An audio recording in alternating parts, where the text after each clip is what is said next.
ആലപ്പാട്ട് അച്ഛനോടുള്ള ഒരു ആദരാഞ്ജലി എന്ന നിലയിൽ ഈ രൂപതയിലെ വൈദികർ അദ്ദേഹത്തിന് ഒരു അന്ത്യാഞ്ജലി എന്ന നിലയ്ക്ക് അദ്ദേഹത്തിൻ്റെ പ്രവർത്തന മേഖലയിലൊക്കെ രക്തദാനമൊക്കെ വലിയ ഒരു പ്രാധാന്യം കൽപ്പിച്ചിരുന്നു. അതിൻ്റെ ഭാഗമായി രൂപതയിലെ വൈദികർ ഈ ഒരു ദിവസങ്ങളിൽ രക്തം ദാനം ചെയ്യാൻ പോകുന്നു എന്നൊരു വാർത്തയുണ്ട്. അതിനോട് എങ്ങനെയാണ്, സത്യമാണത്?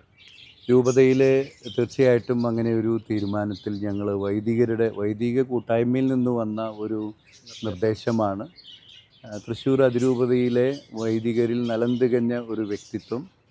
അദ്ദേഹം ഈ സമൂഹത്തിന് നൽകിയിരിക്കുന്ന വലിയ ഒരു സംഭാവനയാണ് ഈ രക്തദാനം എന്നുള്ള മഹാവിപ്ലവം.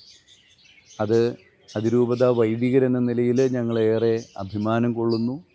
അതുകൊണ്ട് തന്നെ അദ്ദേഹത്തിൻ്റെ മരണത്തോടനുബന്ധിച്ച് ഇന്ന്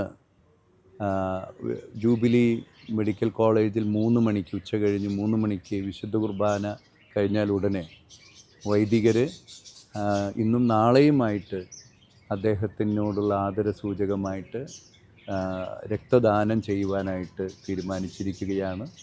അത് ഞങ്ങളുടെ വൈദികരുടെ ഭാഗത്തു നിന്ന് വന്ന ഒരു വലിയ ഒരു അടയാളമാണ്, ഒരു ജസ്റ്ററാണ് എന്ന് പറയുന്നതിൽ എനിക്ക് അതിയായ സന്തോഷമുണ്ട്. പിന്നെ അദ്ദേഹം തൻ്റെ